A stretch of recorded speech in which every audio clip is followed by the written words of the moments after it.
Hello বন্ধুগণ, আশা করি সবাই ফাটাফাটি আছো। আমিও ভালো আছি। এমনি আমি সবসময় ভালোই থাকি, তবে এই হসপিটাল পরীক্ষা সব কিছু নিয়ে পুরো ঘেটে গেছিলাম। কোনো ভিডিও কিছুই আপলোড করা হচ্ছিল না। যাই হোক, একটা নতুন কাজের ভিডিও নিয়ে চলে এসেছি। পুজো মোটামুটি এসেই গেছে, তাই এই হেয়ার স্মুথনিং, স্ট্রেটনিং, ফেসিয়াল এই সব কিছুরই প্রচুর বুকিং আসছে। আরও অনেকগুলো কাজই করেছি, তবে সেসব কিছুই ভিডিও করা হয়নি। যাই হোক, তাই এবার ভাবলাম যে একটু ভিডিও আপলোড করি। একই জায়গায় আমার দুটো কাজ ছিল পরপর দুদিন। তো বালিগঞ্জে কাজটা ছিল, বালিগঞ্জে আমাদের একটা রিলেটিভের বাড়ি আছে, তাই আমি ভাবলাম যে ওনারও কিছু করার ছিল, স্মুথনিং করবে বলেছিল, ফেসিয়াল, তারপর ম্যানিকিওর পেডিকিওর সবই করার ছিল। তাই আমি ভাবলাম সেদিন আমরা ওদের বাড়িতে থেকে যাব, তারপরের দিনকেই ক্লায়েন্টের বাড়িতে চলে যাব।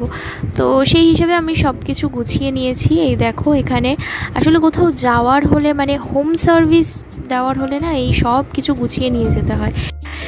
যাই হোক, সব নিয়ে পরের দিন এই যে আমি রেডি হয়ে চলো বেরিয়ে পড়লাম। আমি নর্মালি পাবলিক ট্রান্সপোর্ট করতেই বেশি ভালোবাসি, মানে এই বাস, ট্রেন, এই ঠিক আছে। রাত্রিবেলা অবশ্য কাজ করতে করতে অনেকটা দেরি হয়ে গেলে আমি মোটো করে নিই। যাই হোক, তো ট্রেনে করে চললাম বালিগঞ্জে। চলো গিয়ে তোমাদের ওখানে দেখা হচ্ছে। তো আমি এখানে পৌঁছে গেছি, আর নিজের জিনিসপত্রগুলো একটু গুছিয়ে রাখছিলাম, যা যা করানোর আছে। তো সবার ফার্স্টে আমি ফেসিয়ালটা শুরু করে দিয়েছি, কারণ ওটা আগে করে নিতে হবে। আর ক্যামেরায় আমার ওখানে একটা ছোট্ট বোন ছিল, তো ওকে বলেছিলাম যে ক্যামেরাটা মাঝে মধ্যে ধরে রাখতে। তো মাঝে মধ্যে আমাকেও দেখাচ্ছিল ক্যামেরাটা তুলে তুলে। যাই হোক, ফেসিয়ালটা করতে করতে আরও একজন ওনার কলিগ এসেছিলেন, উনি বললেন যে উনিও ফেসিয়াল করাবেন। তাই আমি ভাবলাম আগে এই ফেসিয়ালটা করে নেওয়ার পর ওনাকে ফেসিয়ালটা করে ছেড়ে দেবো, কারণ উনি শুধু ফেসিয়ালই করবেন বলেছিলেন। তো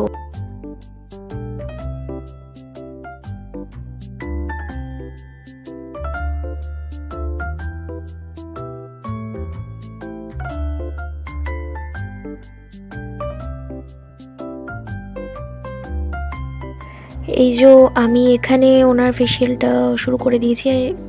ফেসিয়ালটা কমপ্লিট করে নিয়ে আসলে ওনার বাড়ি যাওয়ারও ছিল, তো তাড়াতাড়ি ওনারটাই আগে করে দিলাম। তো এটাই। আর ওখান থেকে দেখো আমার মা ওকে ঝুঁকে মারছে, জিজ্ঞেস করছে কি করছি না করছি।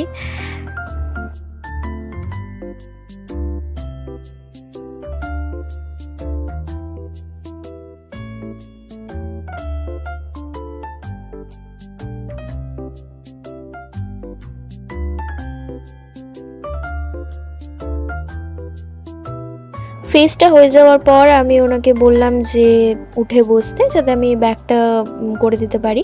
আমি কিন্তু ফেসিয়ালের সাথে ফেস, নেক আর ব্যাক তিনটেই থাকে সব সময়। তো এবার চলো শুনে নিই ওনার কেমন লাগলো আমার থেকে ফেসিয়ালটা করে। তো আন্টি বলো, তোমার কেমন লাগলো আজকে ফেসিয়াল করে?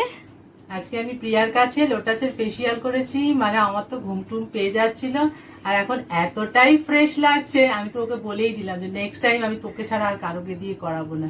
সুপার ডুপার, তোমরাও দেখো, তোমরাও করিও। Thank you. তো এবার দেখো আমি স্মুথনিংয়ের কাজটা শুরু করে দিয়েছি। তখন প্রায় 5টা বেজে গেছিলো এটা শুরু করতে করতে। তো ফার্স্টে আমি একবার শ্যাম্পু করিয়ে নিয়ে হেয়ারটা ড্রাই করছিলাম, তারপর ক্রিম অ্যাপ্লাই করেছি। আর ওখান থেকে আমার মা আমাকে একটু হেল্প করছিল।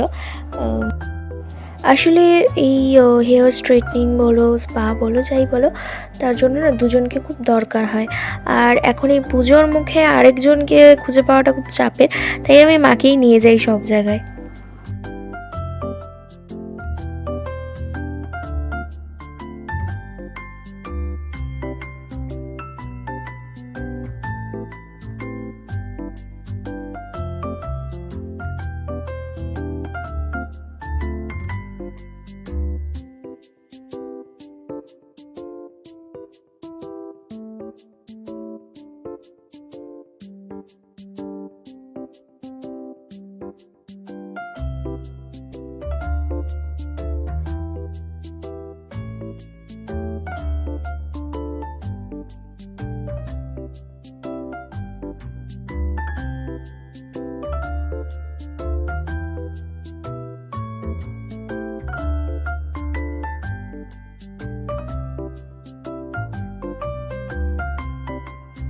ম্যানিকিওর পেডিকিওর সবই করানো ছিল। তো ক্রিমটা অ্যাপ্লাই করে আসলে কিছুক্ষণ ওয়েট করতে হয়, বেশ কিছুক্ষণ ওয়েট করতে হয়।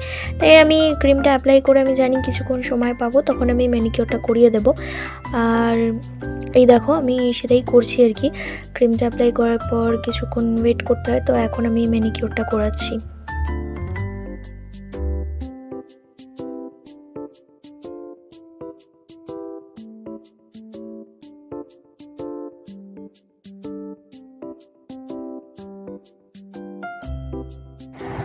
ম্যানিকিওরটা করতে গিয়ে আমি দেখছি যে আমি থিনারটাই নিয়ে আসিনি, অথচ হাতে তো বেশ ভালোই নেল পলিশ ছিল, এদিকে ওদের বাড়িতেও থিনার নেই।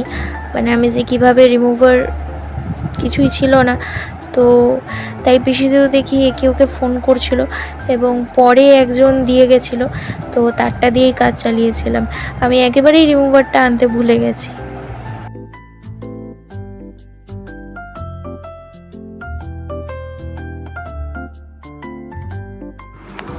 তো অনেকক্ষণই হয়ে গেছিলো, একটু জল চা টা সব খাওয়ার পর আমি বললাম চলো এবার ক্রিমটা ধুতে হবে। তো তারপরে আমরা ক্রিমটা ধুয়ে নিয়েছিলাম।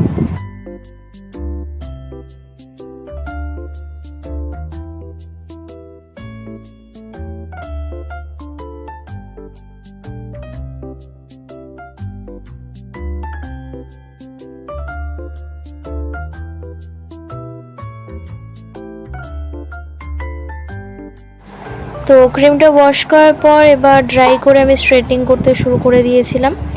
আর আমার মা আমাকে একটু একটু করে খাইয়ে দিচ্ছিল, তাই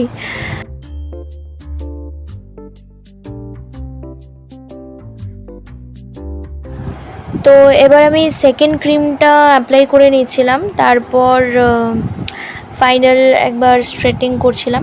এবার তোমাদেরকে ফাইনাল লুকটা দেখাবো। এটা আসলে পিসি দিদুর সেকেন্ড টাইম ছিল, মানে ফার্স্ট টাইম আমি করাইনি, কোনো একটা পার্লার থেকে করেছিল। মানে এটা ভার্জিন হেয়ার ছিল না, তাও যথেষ্ট শাইন করছিল কিন্তু চুলটা। তোমরা কিন্তু আমাকে অবশ্যই জানিও যে কীরকম হলো কাজটা, যদি খারাপ হয়ে থাকে সেটাও জানিও, যদি ভালো হয়ে থাকে সেটাও জানাবে। এবং তারপর তো আমি বললাম যে পরের দিনকে আমার এখান থেকেই আরেকটা ক্লায়েন্ট ছিল। তো আজকের মতো কাজ শেষ, আর আমি প্রচণ্ড টায়ার্ড হয়ে গেছিলাম।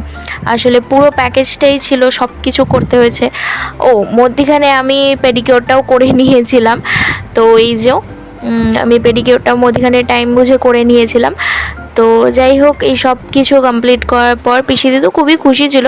চলো একবার পিসি দিদুর রিভিউটা দেখে শুনে নিই। তো বলো, স্মুথনিং করে কেমন লাগলো? স্মুথনিং করে খুব ভালো লাগলো, একদম পারফেক্ট ঠিকঠাক করেছে।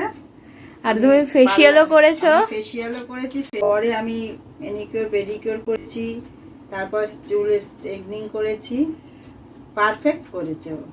Thank you. তো তোমরাও জানিও কেমন হলো কাজটা, আর পরের দিনের কাজটা নিয়ে আবার একটা ভিডিওতে আসবো। তো আজকের মতো এখানেই শেষ, টাটা। সবাই ভালো থেকো, ফাটাফাটি থেকো, আর যেতে যেতে আমার ফেসবুক আর ইউটিউব চ্যানেলটাকে সাবস্ক্রাইব করে দিও। আমাকে ইনস্টাগ্রামে ফলো করতেও ভুলবে না। টাটা।